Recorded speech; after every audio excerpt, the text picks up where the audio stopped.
ಎಲ್ಲರೂ ಈಗ ಧ್ಯಾನ ಭಂಗಿಗೆ ಬನ್ನಿ. ಸೊ ಧ್ಯಾನ ಪ್ರಾರಂಭಿಸೋಣ. ಈಗ ಆನಾಪಾನಸ ಧ್ಯಾನ. ಒಂದು ಸ್ವಲ್ಪ ಇದ್ದು ಹಾಗೆ ಎಲ್ಲ ಸರಿಸ್ಕೊಂಡು ಒಂದು ಸ್ವಲ್ಪ ನೀರು ಕುಡಿಬೋದು. ಸ್ವಲ್ಪ ನೀರು ಕುಡಿ. ನಿಮ್ಮ ನಿಮ್ಮ ಪ್ಲೇಸಸ್ ಅಲ್ಲಿ ಪಿರಮಿಡ್ ಇದ್ರೆ ಪಿರಮಿಡ್ ಹಾಕೊಳ್ಳಿ. ಕ್ಯಾಪ್ ಪಿರಮಿಡ್ ಅಥವಾ ಚೇರ್ ಪಿರಮಿಡ್ ಇದ್ರೆ ಅದು ಕೆಳಗಡೆ ಕೂತ್ಕೊಳ್ಳಿ. ಧ್ಯಾನ ಈಗ ಅರ್ಧ ಗಂಟೆ ಧ್ಯಾನ ಇರ್ತದೆ. ಅರ್ಧ ಗಂಟೆ ಆನಾಪಾನಸತಿ ಧ್ಯಾನ. ಸೊ ಧ್ಯಾನ ಪ್ರಾರಂಭಿಸೋಕೆ ಮುಂಚೆ ಎರಡು ಸೂಚನೆಗಳು. ಈಗ ಆರಾಮಾಗಿ ಕೂತ್ಕೊಳ್ಳಿ, ಕೈಗಳು ಕ್ರಾಸ್ ಮಾಡ್ಕೊಳ್ಳಿ, ಕಾಲುಗಳು ಕ್ರಾಸ್ ಮಾಡ್ಕೊಳ್ಳಿ, ಬೆನ್ನು ಮೂರು ನೆಟ್ಟರು. ಹಾಗೆ ನಿಧಾನವಾಗಿ ಕಣ್ಣುಗಳು ಮುಚ್ಚಿ. ಕಣ್ಣುಗಳು ಮುಚ್ಚಿದ ಮೇಲೆ ಎರಡು ಸೂಚನೆಗಳು. ಒಂದು, ಶ್ವಾಸದ ಮೇಲೆ ಗಮನ ಇಟ್ಕೊಂಡು ಹಾಗೆ ನಿಮ್ಮ ಒಳಗಡೆ ನೀವು ಪ್ರವೇಶ. ಎರಡನೇದು, ಸುತ್ತು ಏನೇ ಆಗ್ತಾ ಇದ್ರು ಸರ್ವ ಸ್ವೀಕಾರ. Accept everything. Do not reject anything. Don't resist. ಹಾಯ ಕಣ್ಣುಗಳು ಮುಚ್ಕೊಂಡು ಸುತ್ತು ಏನೇ ನಡೀತಾ ಇದ್ರು ಡು ನಾಟ್ ರೆಸಿಸ್ಟ್. ಹಾಗೆ ಸ್ವೀಕಾರ. ಸರ್ವ ಸ್ವೀಕಾರ, ಸರ್ವಂ ಸ್ವೀಕಾರ. ಪಕ್ಷಿಗಳ ಶಬ್ದಗಳು, ಆಚೆ ಕಡೆಯಿಂದ ಬಂದ ಶಬ್ದಗಳು ಯಾವುದೇ ಇರಲಿ, ಅದರಿಂದ ಅಶಾಂತಿ ಹೆಚ್ಚು ಮಾಡ್ಕೋಬಾರ್ದು. ಸ್ವೀಕಾರ ಮಾಡಿ ಅಷ್ಟೇ. ಅದು ಒಂದು ಭಾವನೆ. ಎರಡನೇ ಭಾವನೆ, ನಾನು ನಂದು ಏನೂ ಇಲ್ಲ. I and main they are dissolved. ಒಂದು ನೀರು ಬಿಂದು ಸಾಗರದಲ್ಲಿ ಹೇಗೆ ಲೀನವಾಗುತ್ತೋ, ನಾನು ನಂದು ಆ ಪರಮಾತ್ಮ ಅಂತ ಸಾಗರದಲ್ಲಿ ಲೀನವಾಗಿದೆ. ಅದು ಏನೂ ಇಲ್ಲ. ನಾನು ಇಲ್ಲ, ನಂದು ಇಲ್ಲ. ನಾನು ಈ ಶರೀರ ಇಲ್ಲ, ಈ ಮನಸ್ಸು ಅಲ್ಲ, ಈ ಬುದ್ಧಿ ಅಲ್ಲ. ಒಂದು ಶ್ರೇಷ್ಠವಾದ ದ ಪ್ಯೂರ್ ಕಾನ್ಷಿಯಸ್ನೆಸ್.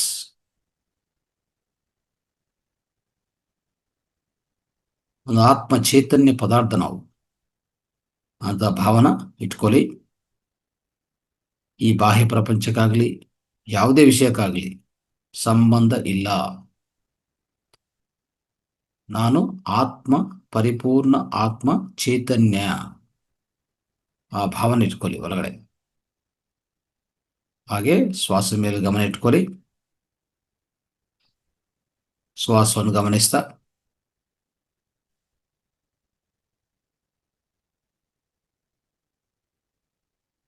ಅವಕಾಶ ಇದ್ರೆ ಶ್ವಾಸ ಜೊತೆಗೆ ಒಳಗಡೆ ಹೋಗಿ ಶ್ವಾಸದಿಂದ ಆಚೆ ಕಡೆ ಬನ್ನಿ.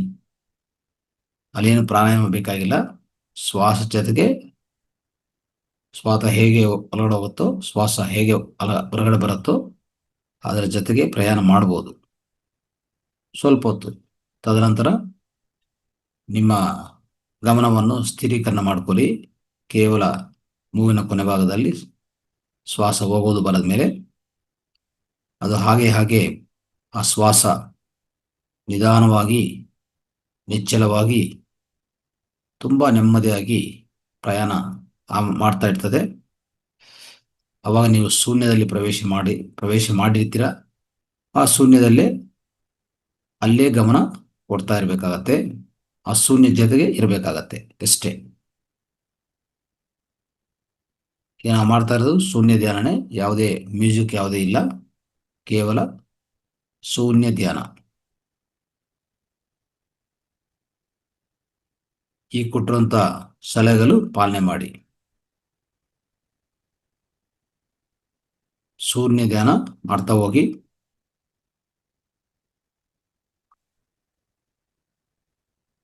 ಶೂನ್ಯದಲ್ಲಿ ಪ್ರವೇಶ ಮಾಡಿದ ಮೇಲೆ ಕೇವಲ ಆ ಶೂನ್ಯದ ಮೇಲೆ ಗಮನ ಇಟ್ಕೋಬೇಕು.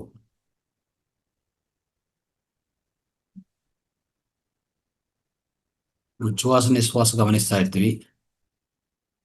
ಅದರಿಂದ ಮನಸ್ಸು, ಶ್ವಾಸ ನೆಮ್ಮದಿ ಆಗತ್ತೆ. ಶ್ವಾಸ ನೆಮ್ಮದಿ ಆದರೆ ಮನಸ್ಸು ನೆಮ್ಮದಿ ಆಗತ್ತೆ.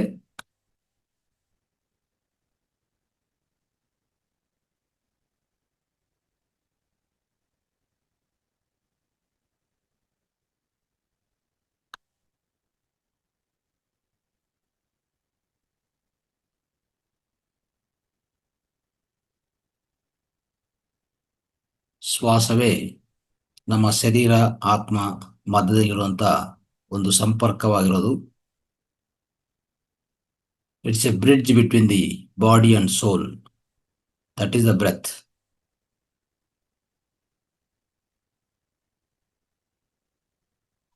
ಈ ಎರಡನ್ನು ಅನುಸಂಧಾನ ಮಾಡೋದೇ ಶ್ವಾಸ. ಅದಕ್ಕೆ ಶ್ವಾಸದ ಮೇಲೆ ಮಾತ್ರ ಗಮನ ಇಟ್ಕೋಬೇಕು.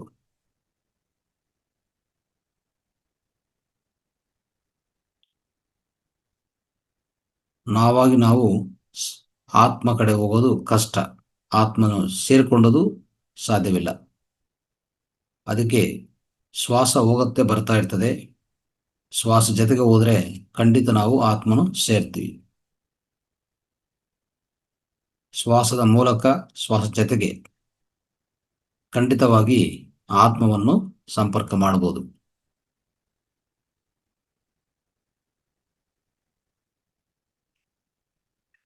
ಶ್ವಾಸ ನೇರವಾಗಿ ಆತ್ಮಕ್ಕೆ ಸಂಪರ್ಕ ಇದೆ.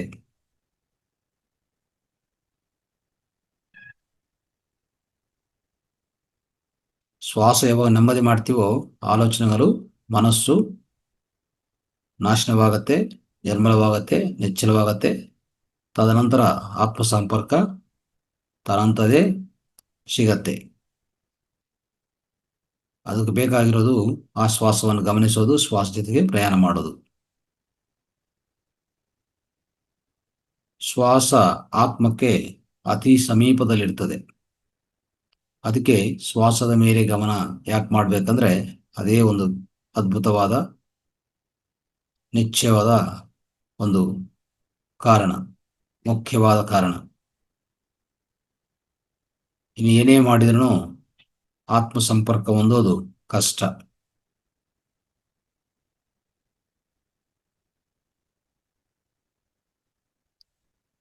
ಈ ಶರೀರದಲ್ಲಿ ಆತ್ಮ ಇರೋವರೆಗೂ ಈ ಶ್ವಾಸ ನಡೀತಾನೆ ಇರ್ತದೆ. ಶ್ವಾಸ ಬರೋದು ಹೋಗೋದು ಖಚಿತ. ಅದಕ್ಕೆ ಪ್ರಾಣ ಹೋಯಿತು ಅಂದ್ರೆ ಶ್ವಾಸ ಹೋಯಿತು. ಆತ್ಮ ಬಿಟ್ಟು ಹೋಗಿದೆ ಅಂದ್ರೆ ದೇಹ ಶಿಥಿಲವಾಗತ್ತೆ, ಶ್ವಾಸ ಮಾಯವಾಗತ್ತೆ. ಅದಕ್ಕೆ ಆತ್ಮ ಈ ಶ್ವಾಸ, ಆತ್ಮ ಸೂಕ್ಷ್ಮವಾಗಿರತ್ತೆ, ಕಾಣಿಸೋದಿಲ್ಲ, ಕೇಳಿಸೋದಿಲ್ಲ, ನೋಡಕ್ಕಾಗಲ್ಲ. ಆದರೆ ಶ್ವಾಸ ಸೂಕ್ಷ್ಮವಾಗಿರತ್ತೆ, ಕಾಣಿಸೋದಿಲ್ಲ, ಅನುಭವ ಪಡ್ಬೋದು, ಅನುಭವ ಪಡತ್ತೆ, ಅನುಭವ ಬರುತ್ತೆ, ಅನುಭವಿಸಬಹುದು, ಅದನ್ನು ಕೇಳಿಸ್ಬೋದು. ಸಾಧ್ಯವಾದರೆ ಕಾಣಿಸೋದಿಲ್ಲ, ಖಚಿತವಾಗಿ ನಮಗೆ ಅನುಭವ ಬರುತ್ತೆ. ಅದಕ್ಕೋಸ್ಕರ ಆತ್ಮ ಅನುಭವವನ್ನು ಪಡೆಯಬೇಕಂದ್ರೆ ಶ್ವಾಸ ಅನುಭವವನ್ನು ಪಡೆಯೋಣ, ಶ್ವಾಸ ಜೊತೆಗೆ ಹೋಗೋಣ. ಅವಾಗ ಶ್ವಾಸ ನೇರವಾಗಿ ನಮ್ಮನ್ನು ಆತ್ಮ ಕಡೆ ಕರ್ಕೊಂಡು ಹೋಗ್ತದೆ. ಆತ್ಮ ಸಂಪರ್ಕನು ನಮಗೆ ಕೊಡತ್ತೆ.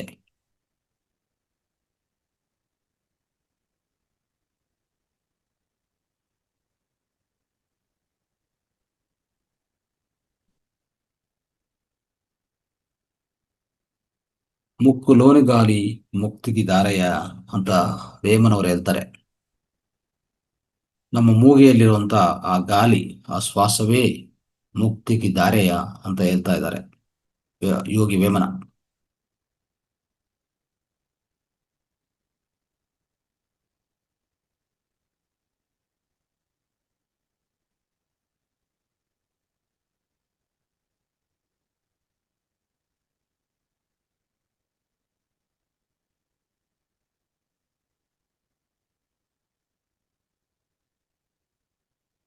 ಶ್ವಾಸದ ಮೇಲೆ ಗಮನ ಇಟ್ಟರೆ ಶ್ವಾಸ ನೆಮ್ಮದಿ ಆಗತ್ತೆ.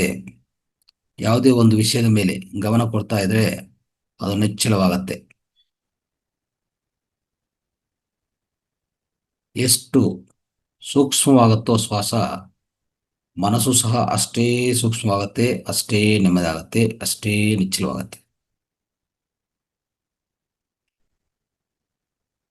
ಈಗ ಧ್ಯಾನದಲ್ಲಿ ಕೂತಿದ್ವಿ, ಎಲ್ಲ ದಶೇಂದ್ರಿಯಗಳು ಮುಚ್ಚಿದ್ವಿ. ದಶೇಂದ್ರಿಯಗಳು ಸ್ತಬ್ಧವಾಗಿದೆ, ತಟಸ್ಥವಾಗಿದೆ. ಪ್ರಾಣವಾಯು ಹೆಚ್ಚಾಗಿ ಬೇಕಾಗಿಲ್ಲ, ಆದರೆ ಪ್ರಾಣವಾಯು ತುಂಬ ನೆಮ್ಮದಿಯಾಗಿ ನಡೀತಾ ಇದೆ.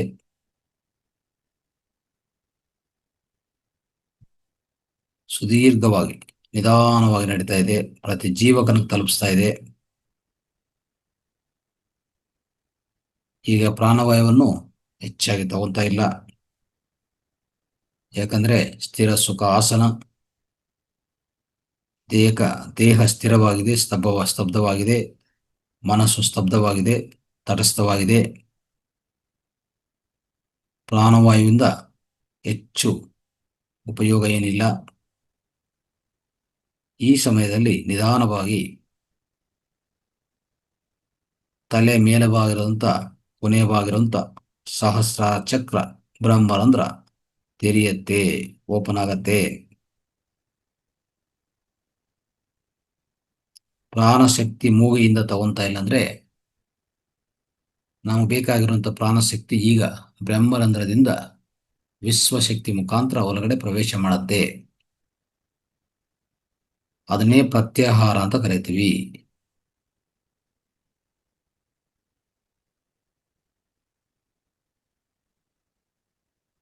ಪ್ರತ್ಯಕ್ಷ ಆಹಾರ,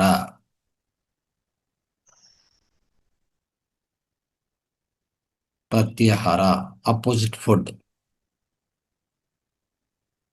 ಮೂಗಿಯಿಂದ ಪ್ರಾಣಶಕ್ತಿ ತುಂಬಾ ಕಡಿಮೆ ಒಳಗಡೆ ಬರ್ತಾ ಇದೆ, ಶೂನ್ಯದಲ್ಲಿದ್ದೀವಿ. ಅದಕ್ಕೋಸ್ಕರ ಪ್ರತ್ಯಾಮ್ನಾಯ ಶಕ್ತಿ, ಪ್ರತ್ಯಾಹಾರ ಶಕ್ತಿ, ಅದೇ ಪ್ರಾಣಶಕ್ತಿ ವಿಶ್ವಶಕ್ತಿ ಬ್ರಹ್ಮರಂಧ್ರದಿಂದ ನಮ್ಮ ಒಳಗಡೆ ಪ್ರವೇಶ ಆಗ್ತಾ ಇದೆ. ಈಗ ಆ ಶಕ್ತಿ ಪ್ರತಿಯೊಂದು ನಾಡಿಯಲ್ಲಿ, ಎಲ್ಲ ನಾಡಿಗಳಲ್ಲಿ, ನಾಡಿಗಳ ಮುಖಾಂತರ ಪ್ರಾಣಮಯ ಕೋಶವನ್ನು ಶಕ್ತಿಗನ ಮಾಡ್ತಾ ಹೋಗ್ತಾ ಇದೆ.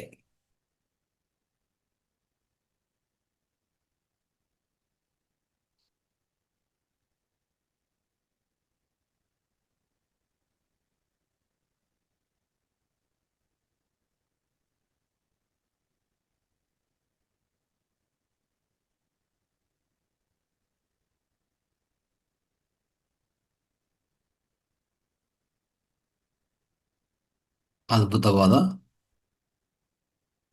ಅತ್ಯಂತ ಶಕ್ತಿವಂತವಾದ ಪ್ರಾಣಶಕ್ತಿ ಎಲ್ಲ ನಾಡಿಗಳಿಂದ ಹರಿತಾ ಇದೆ.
ಇಂತಹ ಶೂನ್ಯ ಸ್ಥಿತಿಯಲ್ಲಿ ಕೂತ್ಕೊಂಡಿದ್ರೆ ಯಾವುದೇ ಅಂಗಾಂಗಗಳು ಕೆಲಸ ಮಾಡ್ತಾ ಇಲ್ಲ ಅಂದ್ರೆ ಕೇವಲ ಅತಿ ಕನಿಷ್ಠ ಪಕ್ಷದಲ್ಲಿರುವಂತಹ ಶಾರೀರಿಕ ಕ್ರಿಯೆಗಳು ನಡೀತಾ ಇದೆ, ಶ್ವಾಸಕ್ರಿಯೆ ತುಂಬಾ ನೆಮ್ಮದಿಯಾಗಿದೆ.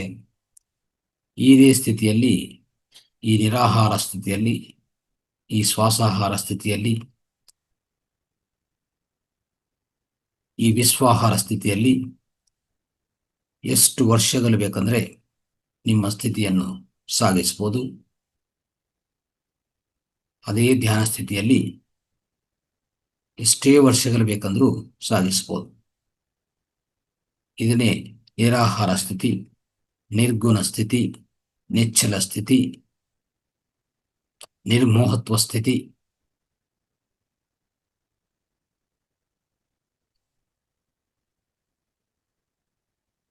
ಸಮಾಧಿ ಸ್ಥಿತಿ,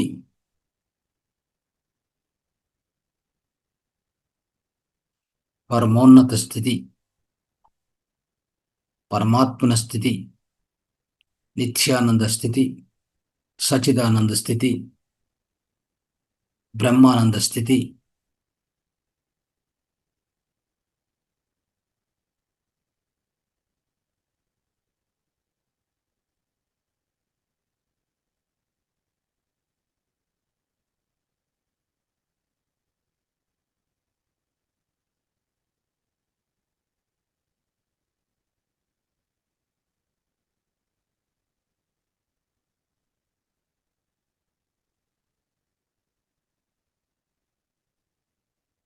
ಈ ಸ್ಥಿತಿಯಲ್ಲಿ, ಇಂಥ ಸಮಾಧಿ ಸ್ಥಿತಿಯಲ್ಲಿ ನೀರಿನ ಅವಶ್ಯಕತೆ, ಆಹಾರನ ಅವಶ್ಯಕತೆ ಯಾವುದೂ ಇಲ್ಲ. ದೇಹಕ್ಕೆ ಬೇಕಾಗಿರುವಂಥ ಎಲ್ಲ ಕ್ರಿಯೆಗಳಿಗೆ ಬೇಕಾಗಿರುವಂಥ ಆ ಶಕ್ತಿ ವಿಶ್ವಶಕ್ತಿಯಿಂದ ಲಭ್ಯವಾಗ್ತಾ ಇದೆ.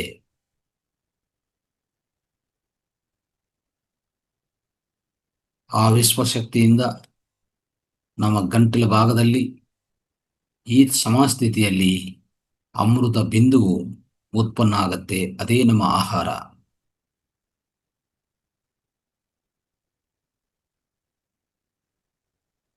ಒಂದು ಬಿಂದು ರೂಪದಲ್ಲಿ ಆ ಅಮೃತ ಲಭ್ಯವಾಗತ್ತೆ. ಅದೇ ಈ ದೇಹಕ್ಕೆ ಪೋಷಣ. ಈ ರೀತಿಯಲ್ಲಿ ವಯಸ್ಸು ಹೆಚ್ಚಾಗೋದಿಲ್ಲ. ಎಷ್ಟು ವರ್ಷ ಬೇಕಂದ್ರೆ ಈ ಸ್ಥಿತಿಯಲ್ಲಿ ಸಾಗಿಸಬಹುದು.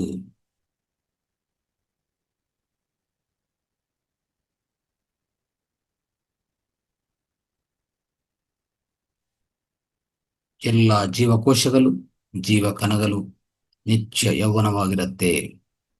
Eternal youth.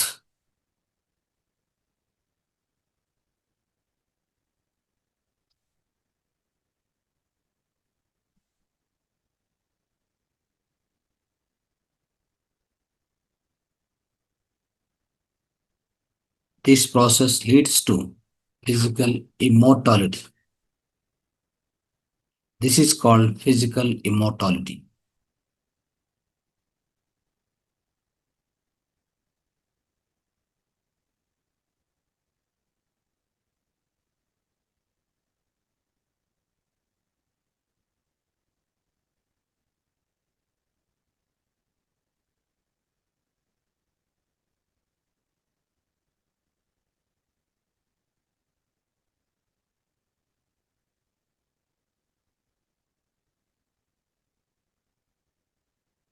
Last 10 minutes.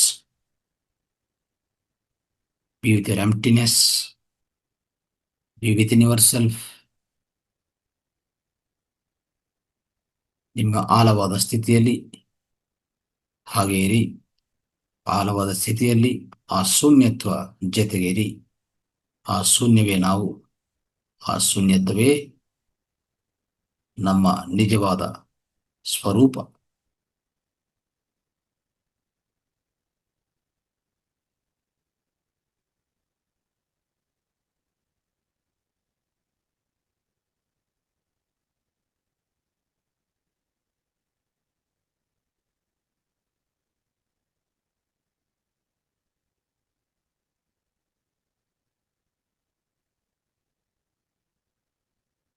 ಆ ಪರಿಪೂರ್ಣ ಶೂನ್ಯ ಸ್ಥಿತಿಯೇ ಆ ಪರಮಾತ್ಮನ ಸ್ಥಿತಿ. ಅದೇ ಪರಿಪೂರ್ಣ ಆನಂದ ಸ್ಥಿತಿ. ಆ ಪರಿಪೂರ್ಣ ಆನಂದ ಸ್ಥಿತಿಯೇ ಪರಮಾತ್ಮನ ನಿವಾಸ.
Last 5 minutes.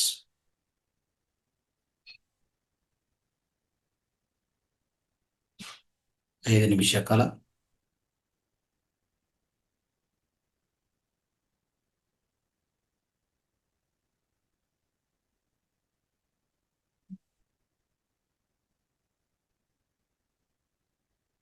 ನಿಮ್ಮ ಗಮನ ಶೂನ್ಯದ ಕಡೆ.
Last 1 minute.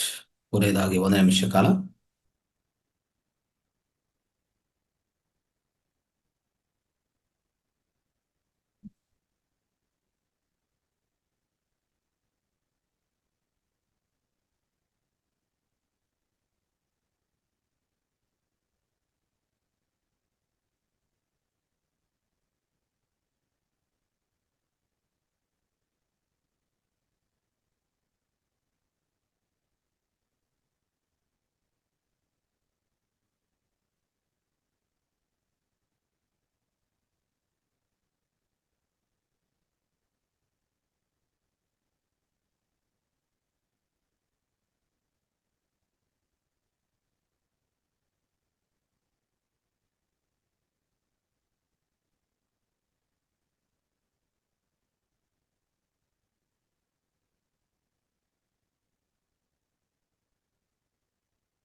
Last 30 seconds.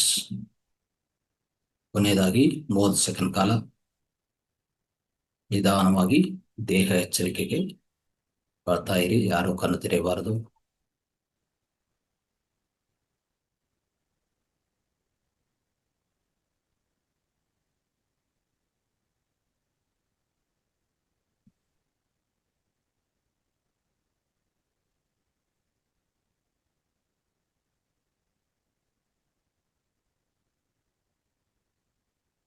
Last 10 seconds.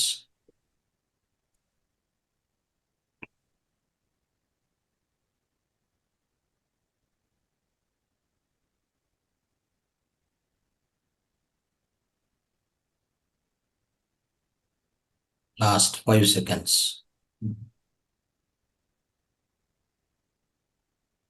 1, 2, 3, 4, 5.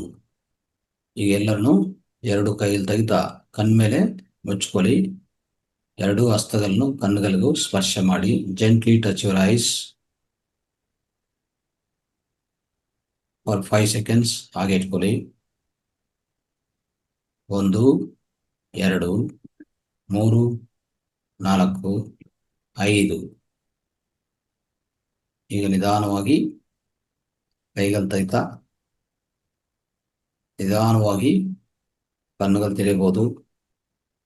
ದೇಹ ಎಚ್ಚರಿಕೆ ಮತ್ತು ಪರಿಸರ ಎಚ್ಚರಿಕೆ ಬನ್ನಿ. ಈಗ ಎಲ್ಲರೂ